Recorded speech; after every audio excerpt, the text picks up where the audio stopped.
林夕第一次离家出走，就投奔了哥哥林阳。高铁站里，林阳看着他那个印着草莓图案的小行李箱，又看看他身上略显皱巴的粉色 JK 裙，叹了口气：爸妈急疯了，电话都打到我这儿来了，我不想回去。林夕低着头，刘海遮住了眼睛，他们根本不听我说话。林阳揉乱他的头发，像小时候一样。行了，先跟我回基地住几天，但你得答应我，冷静下来后好好跟爸妈沟通。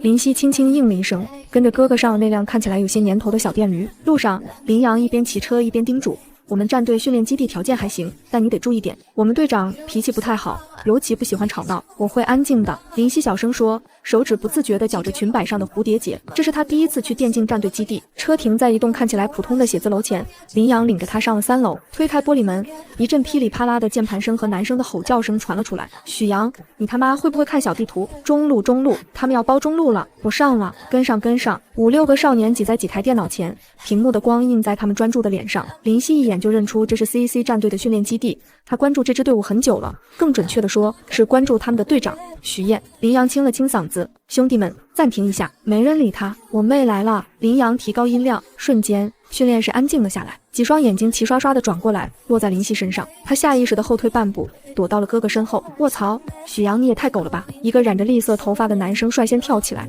这么可爱的妹子你也下得去手？林阳踢了男生一脚，别瞎说，这是老子亲妹林夕，叫人。林夕从哥哥身后探出半个脑袋，声音细细的：哥哥们好。他不动声色地整理了一下被林阳揉乱的刘海，这个动作配合着那张小巧精致的脸和那双鹿眼，瞬间击中了在场所有少年的心。哎呦我天，妹妹声音太甜了吧！立发男生捂着心脏，听得我小鹿乱撞。另一个戴眼镜的男生推了推镜架，许阳，你确定这是你亲妹？画风不对啊！林阳嫌弃的摆了摆手，像老母鸡护崽似的把林夕挡在身后，滚一边乱撞去！我妹天生嗓音就这样，别自作多情。林夕低着头，脸颊有些发烫，他能感觉到那些目光，好奇的、善意的，带着年轻男孩特有的直白热情。他不习惯这种注视，从小到大他都是角落里最安静的那个。训练室的门突然被推开，吵什么？一个冷淡的声音响起，就像按下了静音键。原本还聚在一起七嘴八舌的少年们瞬间收敛笑容，以惊人的速度回到各自位置，戴上耳机，盯着屏幕，仿佛刚才的热闹从未发生。林夕抬起头，看清来人后，呼吸微微一滞。徐燕 ，CEC 战队的队长，现役超人气电竞选手，不仅操作天赋断层领先，还长了一张不输当红偶像的脸。只是此刻，那张脸上没有任何表情，薄唇抿成一条直线，眉头微蹙，显然对训练室的嘈杂很不满意。男人的视线在林夕的粉色 JK 裙上停留了几秒，那目光里没有惊艳，只有审视。然后他转向训练室里的队员，声音平静却带着不容置疑的压迫感。所有人加练3小时。底下没人敢吱声，只有键盘和鼠标的声音在寂静中格外清晰。林阳的脸色微变，但还是挤出一个笑容。徐哥，这是我妹林夕，家里有点事，来基地住几天。徐燕的目光终于落在林夕身上，那眼神很冷，像冬日的湖水，平静无波却寒意刺骨。林夕硬着头皮向前迈了一小步，乖乖打招呼：哥哥好。徐燕垂眸看他，声音没什么起伏：好好说话，别撒娇。林夕愣住了，站在原地不知所措。他并没有刻意撒娇，声音天生如此，细软甜糯，像是裹了蜜糖。从小到大，这是第一次有人因为这个批评他。徐燕没再看他，径直走向训练室最里面的位置，那里有一台明显配置更高的电脑。他坐下，戴上耳机，仿佛他不存在。林阳拍了拍林夕的肩膀，低声安慰：别往心里去，许个人不坏，就是天生不喜欢甜系风格的女生。立发男生凑过来，压低声音：妹妹别伤心，我们队长讨厌夹子音和公主裙，但是我们都喜欢，嘿嘿。是啊，妹妹长得多可爱啊，加了微信没？另一个队员探头问。林阳再次开启防御模式，警告最后一次，我妹才刚上大一，纯洁得很，别打她主意。然后看向林夕，苦口婆心：小希，别理这群黄毛，都和你哥我做朋友了，他们能是什么好东西？众人撇了撇嘴，切，说不定妹妹早就有对象了，只是没告诉你罢了。林夕心里咯噔一声，不自觉地握紧了手机，屏幕上那个被他置顶的聊天窗口正不断弹出新消息。林阳自信反驳：不可能，我妹最乖了。林夕低下头，手指轻轻划过屏幕，挡住了网恋男友源源不断的新消息。晚上，林阳拗不过林夕不肯回家的态度，又不放心他一个人住酒店，就在基地找了个空置的卧室给他暂住。房间不大，但很整洁，有一张单人床，一张书桌和一个衣柜。林夕简单布置了一下，把行李箱里的草莓熊玩偶放在床头。小希，我住隔壁，有事叫我。林阳站在门口，不放心的叮嘱。好，谢谢哥哥。林夕乖巧点头。关上门后，他才敢打开手机，点开那个被他置顶的联系人，冰可乐宝宝，我们今天还没双排呢。冰可乐宝宝，你是去吃晚饭了吗？没关系，我等你。冰可乐宝宝，2个小时了，我有点想你了，哈哈。冰可乐宝宝。刚刚论坛里居然有个人说女友超过3个小时不回消息就是另寻新欢了，有病吧？我才不信呢。最新一条是语音消息，林夕点开，男人刻意压低的气泡音在安静的房间里响起，带着点委屈和撒娇。宝宝，那个人有我好吗？他会给你买全套皮肤吗？他能记住你的生理期吗？他有8块腹肌吗？紧接着是2个转账提示，1314元和5200元。宝宝，你还要我吗？林夕迅速打字安抚，别乱想，我去找我哥了。没来得及看手机，对面激动的打错了好几个字，嘿嘿，我就知道宝宝还是爱我的。宝宝，你怎么看起来有点不开心？虽然不知道对面是怎么从短短一句话就看出他心情不佳的，但林夕还是如实回道，和爸妈吵架了，而且哥哥的朋友好像有点讨厌我。对面义愤填膺，讨厌你？他配吗？怎么会有这么没有眼光的人？他现在最需要的是撒泡尿照照，下次那人再多嘴，我帮你骂死他。看到这段话，林夕忍不住轻笑出声。网恋男友的嘴上功夫是他见过最厉害的。高考后的暑假，他一个人躲起来报复性玩游戏，连赢10几局后，意外匹配到一个小团体，几人开麦聊得热火朝天，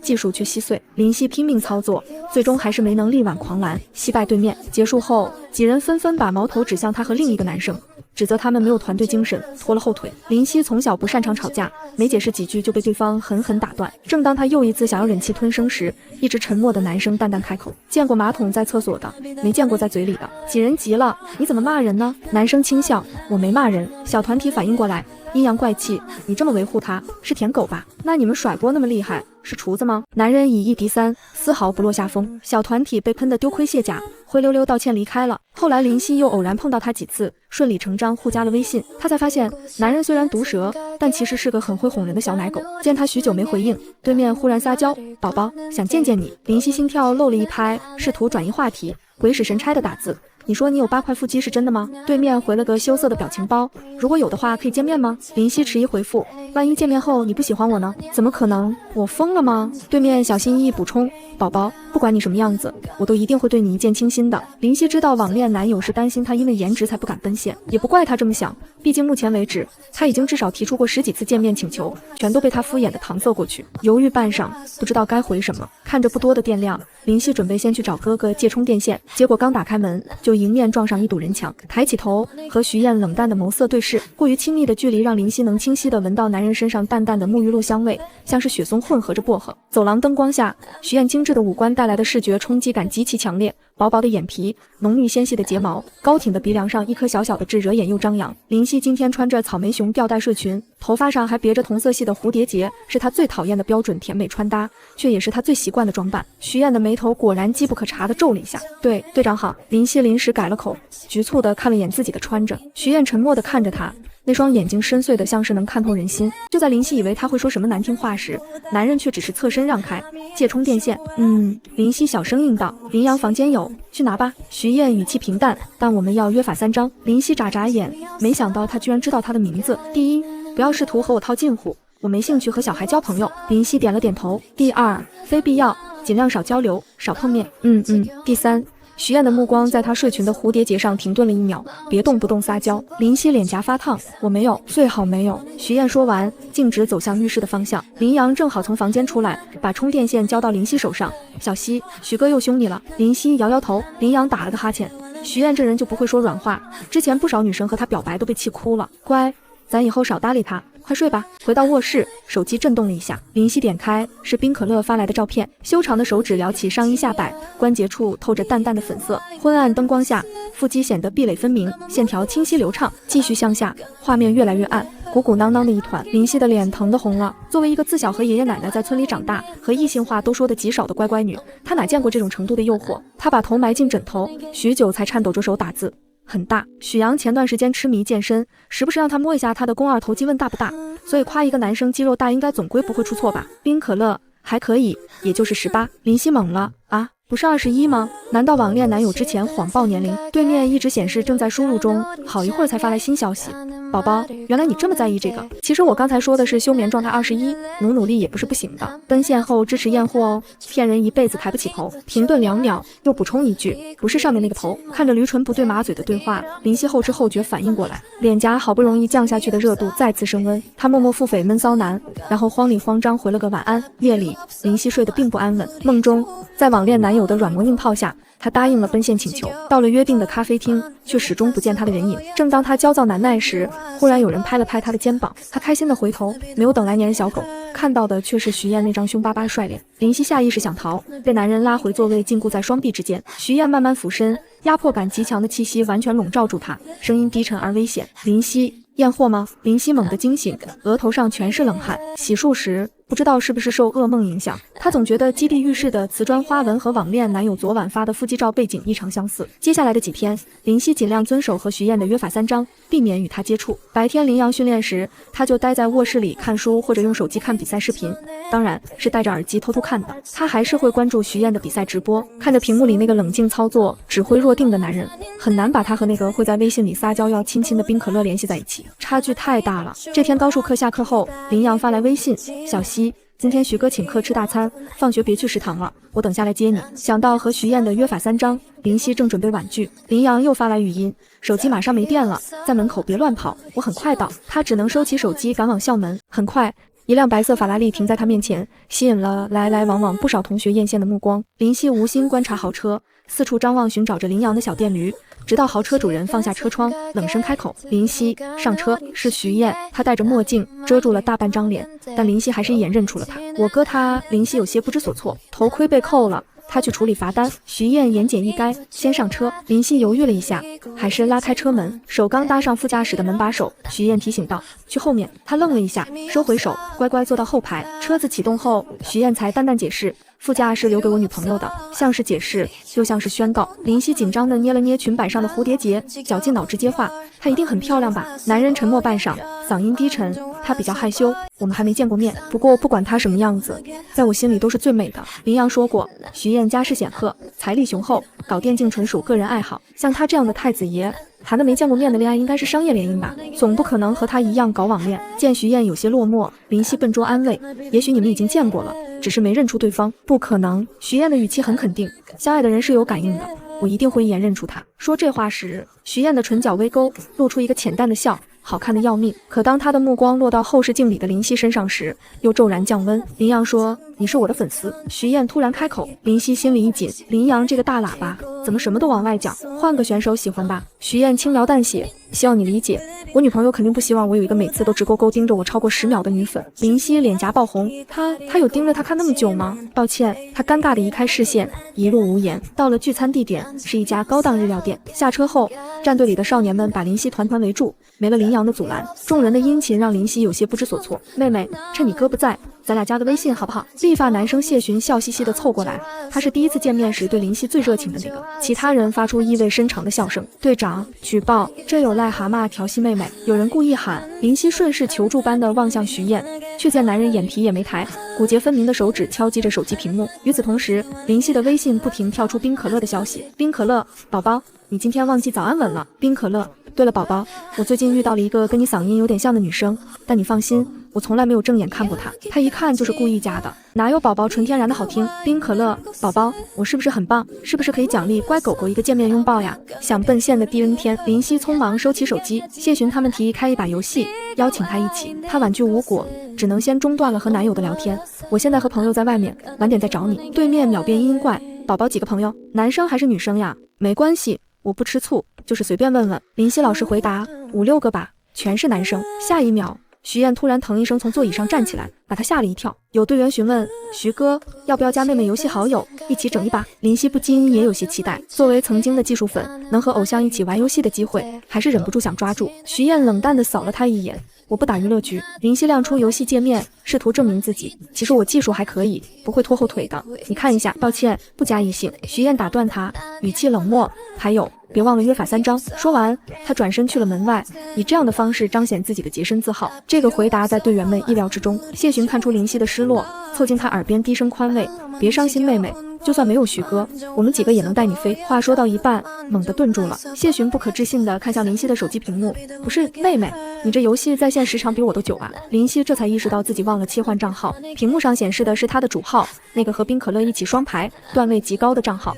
我偷偷玩的。他轻声补充：“别告诉我哥。”谢寻嘴角抽搐了一下，干笑了2声：“你这乖乖女当的还挺别致啊。”哦，一局游戏结束，少年们看林夕的眼神变得兴奋又诧异。我去，现实版林黛玉倒拔垂杨柳啊！一个队员惊叹：“妹妹顶着张那么无辜的脸，游戏画风这么残暴的吗？有几分徐哥的风范呢？”另一个队员摸着下巴，可惜队长刚才没加入，不然一定对你改观。林阳拿着交通罚单和新买的绿色头盔姗姗来迟，几个男生极有默契的转移话题，没有提任何关于林夕玩游戏的事情。聚餐回到基地后，大家三三两两聚在一起嬉笑打闹，唯独徐彦洲遭气压低的吓人，自从回来后就一直盯着手机，恨不得把他盯出个洞来。林阳不明所以，谁惹我们老大了？谢寻耸肩，不清楚。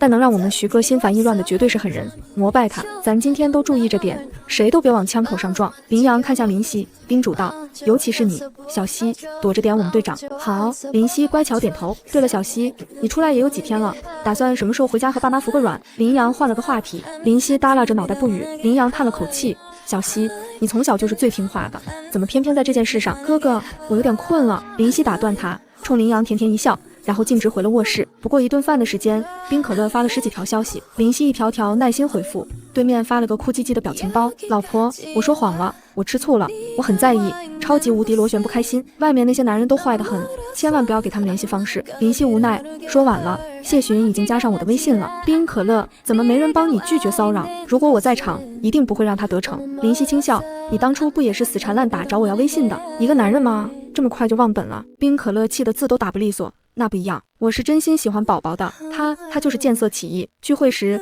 林夕偷偷喝了不少徐燕带来的茅台，那是他特意为庆祝战队近期胜利准备的。林夕只抿了几小口，没想到后劲这么大。清晨，他嘴巴干得厉害，迷迷糊糊起床去客厅倒水，回卧室时却推开了虚掩的隔壁房门，徐燕的房间。房间里很暗，窗帘拉得严严实实。林夕摸索着上床，翻身时手臂却碰到了什么硬物，随着一声闷哼，他被人像拎小鸡仔一样从床上拎了起来。强制开机后，看着四周的奢华装潢和男人阴沉的脸，宿醉的脑袋瞬间清醒。徐燕只穿了短裤，裸露的上半身肌肉线条如同雕刻一般流畅俊美，锁骨处一条银色项链闪着冷冷的光，更衬的脖子修长白皙，喉结处甚至泛着淡淡的粉，净瘦的腰没有一丝赘肉，再向下则是。林夕看了看自己的掌心，回想起刚刚的触感，额头冒出一层冷汗，脑子里莫名其妙蹦出来21这个数字。林夕，徐燕随手抓了件白 T 套上，每一个字都像是从牙缝里挤出来的，你最好有个合理的解释。对不起，我好像走错房间了。林夕害怕的双脚发软，大脑如同宕机了一般，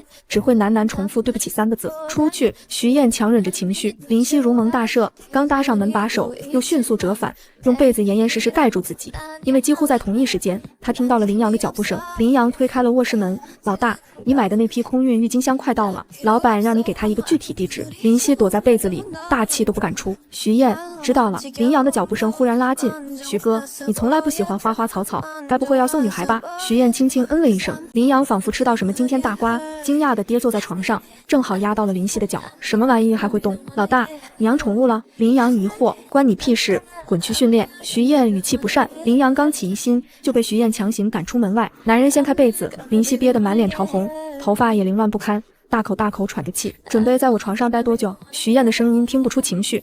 我不是故意的。徐燕神色微动，撒娇没用。林夕愣住了，他真的没有撒娇。收拾一下行李，今晚之前搬出去。徐燕下了最后通牒，发生了这样的乌龙，就算徐燕不赶他，林夕也没什么颜面继续和他同住一个屋檐下。林阳得知林夕要搬走后，只当他是想通了，不再和父母怄气。谢寻不舍地晃了晃手机，露出林夕的郁金香头像。妹妹，我们常联系啊。林阳撸了撸袖子。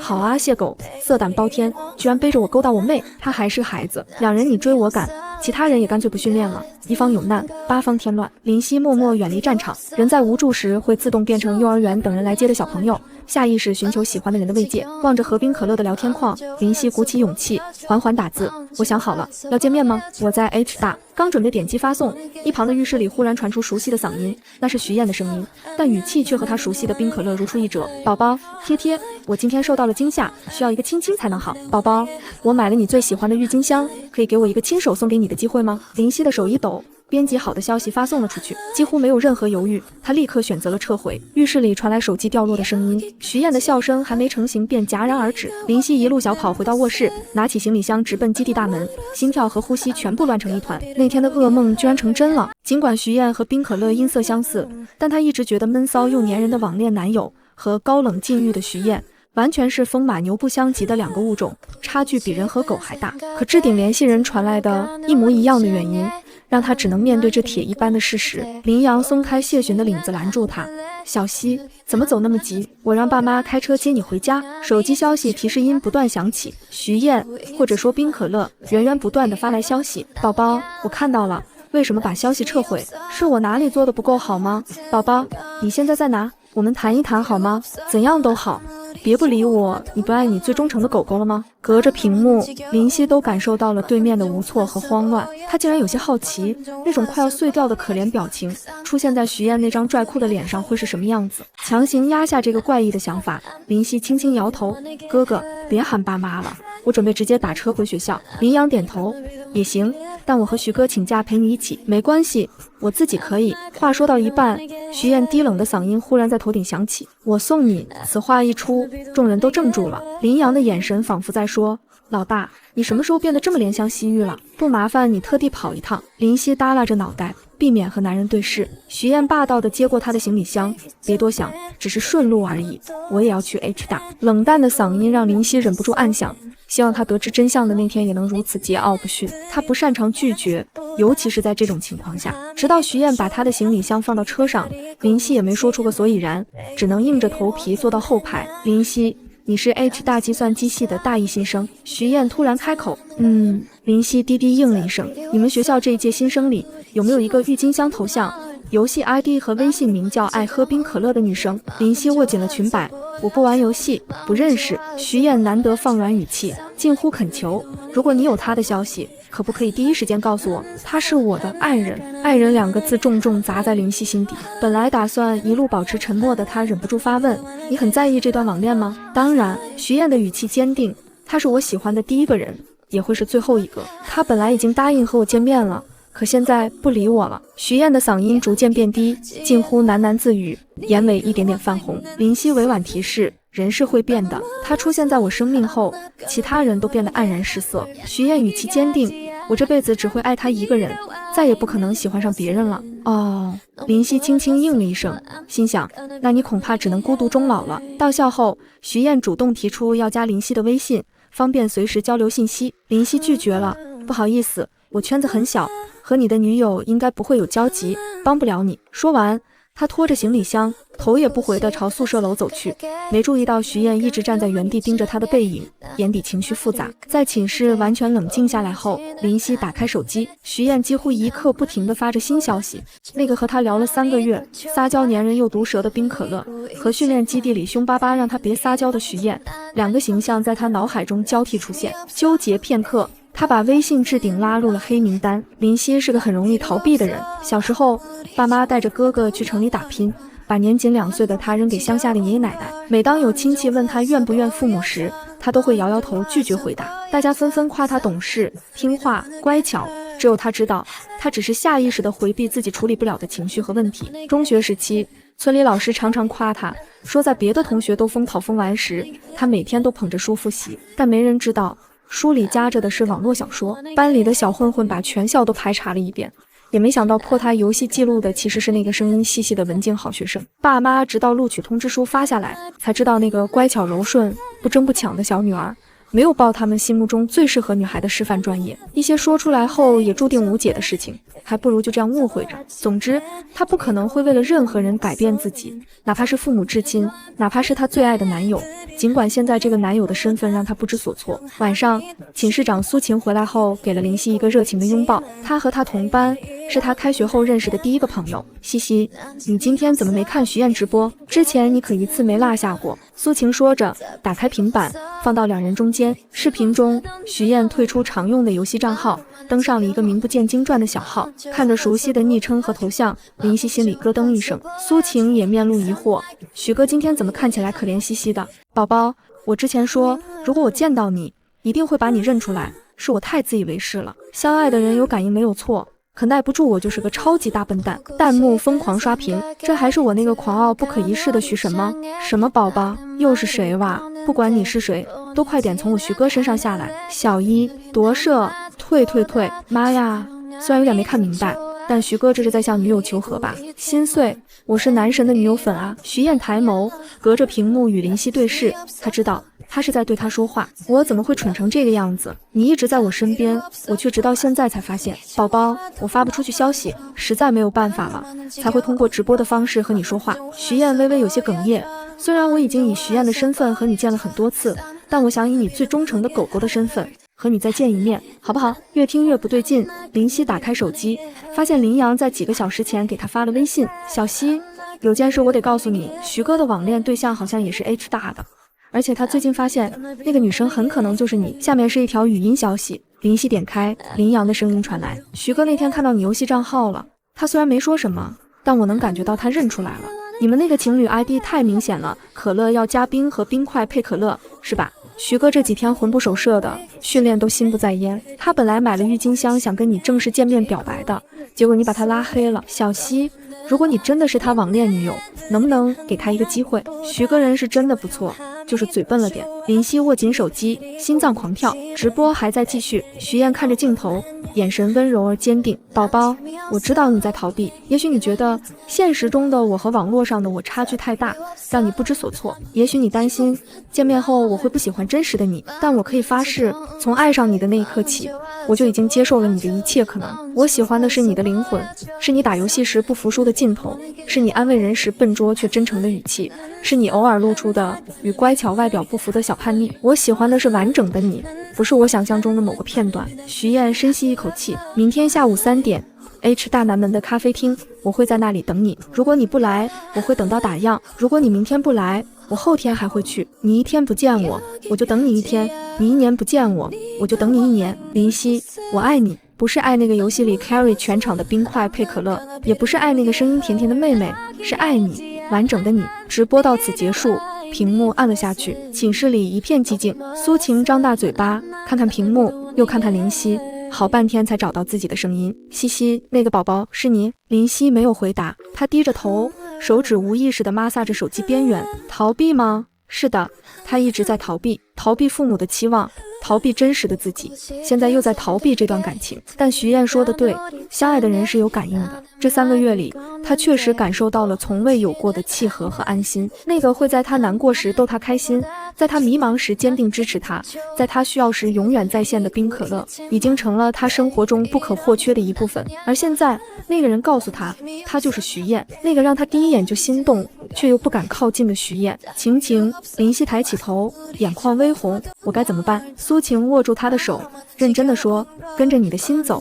西西，人生很短，别让自己后悔。那一晚，林夕失眠了，他翻来覆去，脑海里全是这3个月来和冰可乐的点点滴滴，以及最近和徐燕相处的种种细节。那些被他忽略的线索一点点串联起来。为什么冰可乐总是能精准的在他看徐燕直播时发消息？因为他就是徐燕，知道自己的直播时间。为什么冰可乐说最近遇到了一个声音像他的女生？因为徐燕在现实中听到了他的声音。为什么基地浴室的背景和腹肌照那么像？因为那就是同一个地方。为什么徐燕那么讨厌甜系女生，却还是对他网恋女友的声音着迷？因为那根本就是同一个人。为什么徐燕在聚餐时看到他和那么多男生在一起会突然生气离开？因为他在吃醋。所有的疑问都有了答案，所有的矛盾都指向同一个真相，他爱上了同一个人2次。第二天，林夕一整天都心不在焉。高数课上，教授讲的内容他一个字也没听进去，笔记本上涂满了乱七八糟的线条。下午2点半，他还在寝室里发呆。苏晴推门进来，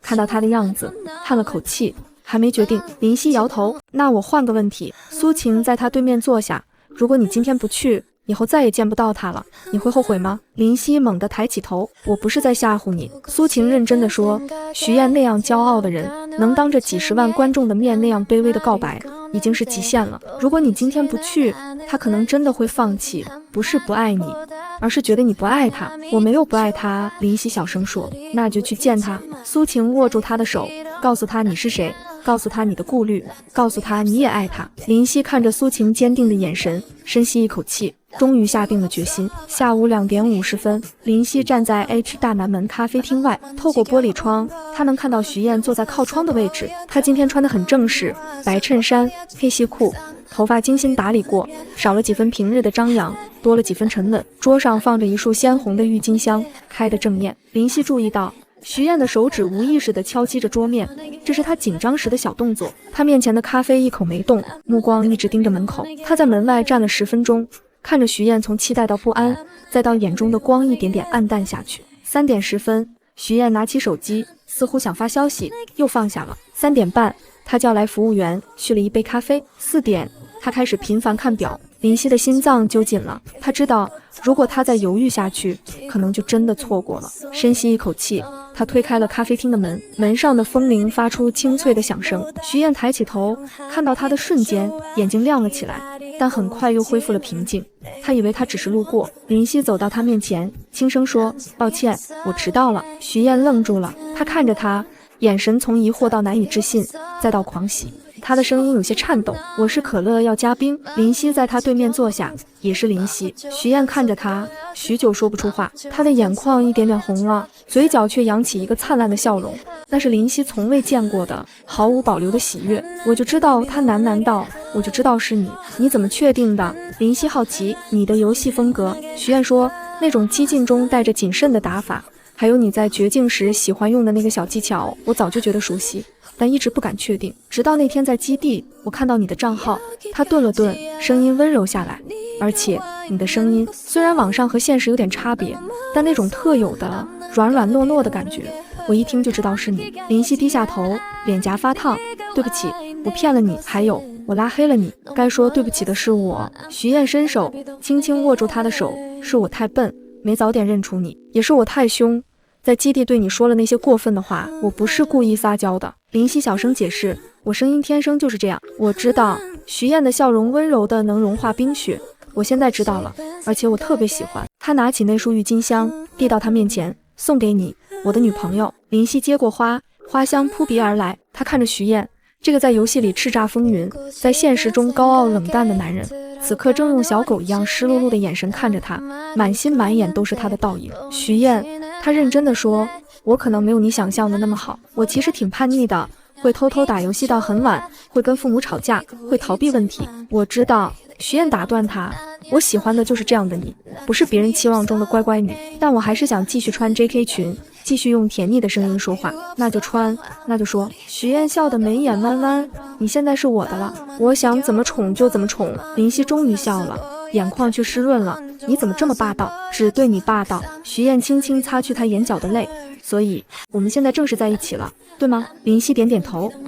徐燕的笑容更灿烂了。她从口袋里拿出一个小盒子，打开，里面是一对精致的情侣对戒。这是林夕惊讶，早就准备好了。徐燕有些不好意思，本来想等见面的时候给你，但一直没机会，今天终于能送出去了。她拿出女戒，小心翼翼地戴在林夕的无名指上，尺寸刚刚好。你怎么知道我的尺寸？我握过你的手。徐燕得意地挑眉。在基地你递给我充电线的时候，林夕这才想起那次短暂的接触，他竟然连这个都记住了。徐燕把男戒递给他，帮我戴上。林夕接过戒指，认真地为徐燕戴上。两人的手交握在一起，戒指在灯光下闪闪发光。对了，徐燕突然想起什么，我还有一个问题。什么？你那天撤回的消息？徐燕耳尖微红，说想见面，是真的吗？林夕想起那天在浴室外听到的话，脸也红了。是真的。那徐燕靠近他，声音压低，关于验货的问题。林夕的脸疼得红了，推开他，你怎么还记得？我当然记得。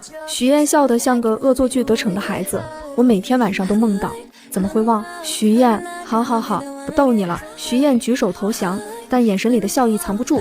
不过说真的，宝宝，我们现在可以光明正大的谈恋爱了，我可以去你学校接你，可以和你一起打游戏，可以。他顿了顿，声音温柔下来，可以告诉所有人你是我的。林夕看着眼前这个男人，心里涌起一股从未有过的暖意。原来被一个人全心全意的爱着，是这样美好的感觉。徐燕，他轻声说，谢谢你等我，也谢谢你愿意来见我。徐燕握住他的手，以后别逃了，好吗？有什么事我们一起面对。林夕用力点头，窗外的阳光洒进来，照在两人交握的手上，照在那束鲜红的郁金香上，温暖而明亮。林夕知道，从今天起，他再也不用逃避了，因为他找到了那个能让他安心做自己的人。